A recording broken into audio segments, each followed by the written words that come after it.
Il y a certaines courses en moto tout-terrain où vraiment c'est la technique qui rentre en ligne de compte. Ici, bien sûr, il faut avoir de la technique, mais le gros point, le point très important, c'est qu'il faut avoir une condition physique en béton.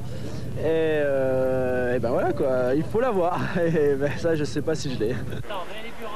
Avant le départ, un mot encore sur une drôle d'idée, celle de KTM, qui va faire rouler des 50 cm3 dans la boue de la GLC. Et l'un des pilotes sera, excusez du peu, Thierry Magnaldi. Mais c'est Briet qui travaille. Oh, c'est vrai que c'est un beau défi, mais bon, savoir que KTM sort donc une nouvelle moto, une 50, donc c'est la course pour la promouvoir. Donc ils m'ont demandé de faire ce petit job, donc ça fait partie de mon métier. Et il faut dire aussi que j'ai commencé sur un 50 cm3 et à l'époque on faisait de belles performances avec un cm3. Et donc j'espère que j'en ferai autant ici à la Gilles-Allais. Mais bon, c'est quand même une course très, très particulière. Samedi matin, 6h30, les choses sérieuses commencent. Départ de Limoges et direction Peyrat-le-Château, le centre névralgique de la GLC. Au total, 84 km de liaison à parcourir, agrémentés de 4 spéciales. Le froid, la neige et la boue seront au rendez-vous. Sur les 220 partants, seuls 100 seront autorisés à repartir pour la boucle finale de l'après-midi. Les 40 premiers inter et les 60 premiers nationaux. C'est donc ici que la GLC 96 commence vraiment.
Sur le bois de Prosa déjà.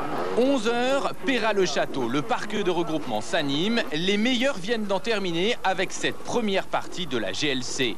Et le plus rapide de la matinée, ce fut Stéphane Peter-Ancel, vainqueur de 3 des 4 spéciales. C'est lui qui s'élancera en tête pour la boucle finale. Une vitesse ici. Hein? Une vitesse. Ici là. Ben, c'est quand même assez piégeux avec la neige parce que on voit pas ce qu'il y a sous la neige. Alors ça peut être des racines en travers, ça peut être des pierres, enfin il y a plein de trucs qui surprennent un petit peu quoi. Laurent Charbonnel n'a pas pris de risque dans cette première partie du parcours. Il se classe 6e. Ça se passe pas trop mal. Bon, j'ai ouvert la piste d'entrée à la spéciale. On est rentré un petit peu de nuit.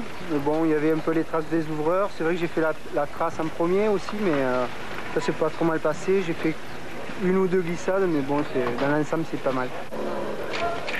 Et les meilleurs vont pouvoir récupérer et se concentrer durant 4 heures. Le temps également de préparer les machines pour l'enfer annoncé.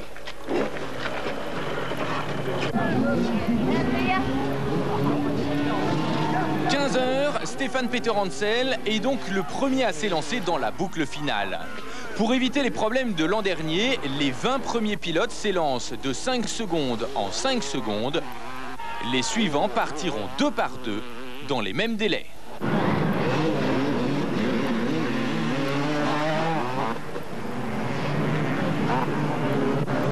Pas de problème dans cette mini spéciale banderolée qui inaugure le tracé. Mais les difficultés commencent juste après avec un premier torrent à suivre sur quelques dizaines de mètres. Déjà, tous sont lancés à la poursuite de Peter.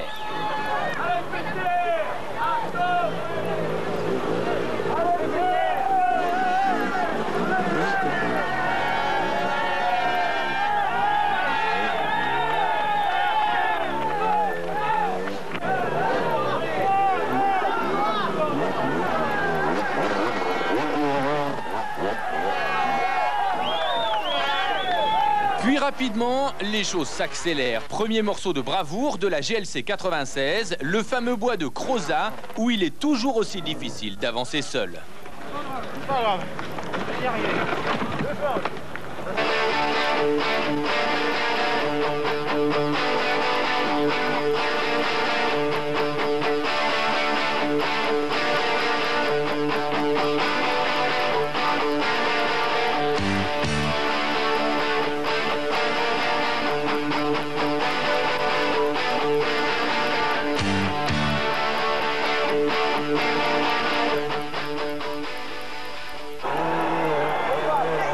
Devant, la lutte fait rage pour la première place entre Laurent Charbonnel et Stéphane Peter Hansel. Séparés par quelques mètres seulement, ils se battent à coups de seconde.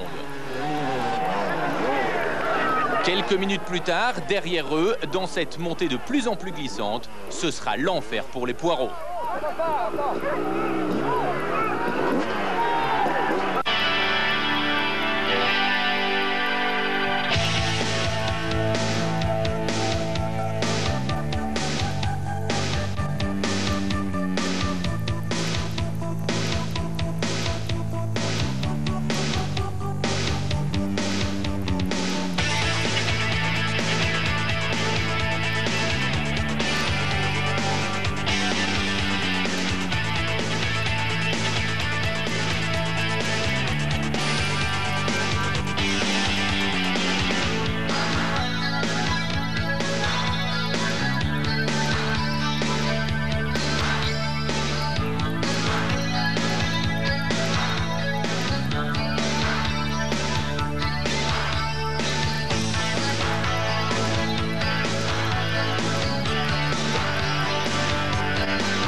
En fin d'après-midi, à l'approche des ultimes difficultés de la Gilles Lallet Classique 96, Stéphane Peter Hansel et Laurent Charbonnel sont toujours ensemble.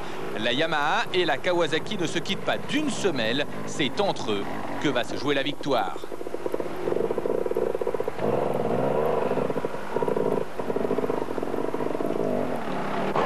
Puis à la nuit tombante, au dernier ravitaillement de Royères en Vassivière, le classement a basculé. C'est Laurent Charbonnel qui arrive le premier et Peter Hansel n'est pas dans ses roues. Charbonnel compte 3 minutes d'avance. La victoire est pratiquement dans sa poche. 3 minutes plus tard donc, Peter Hansel arrive enfin et donne l'explication de son retard. Freiné dans un bourbier, le pilote Yamaha s'est écrasé les parties sur le réservoir. La douleur l'a contraint à s'arrêter quelques minutes. Et derrière, c'est Giovanni Sala, l'Italien multiple champion du monde d'enduro, qui pointe en 3e position.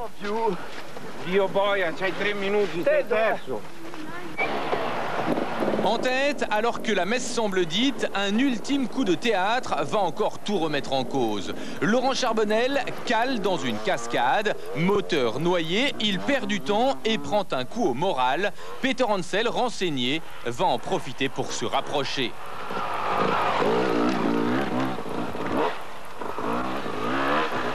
Et au pied de la côte du Corbeau-Mort, la dernière difficulté, l'incroyable se produit, les deux hommes se présentent ensemble. Poussés, hissés, portés littéralement par la foule, Peter Hansel et Charbonnel vont franchir pratiquement ensemble la ligne d'arrivée, avec un infime avantage pour le pilote Kawasaki, mais l'organisation n'hésitera pas une seule seconde, ils sont déclarés vainqueurs, ex aequo.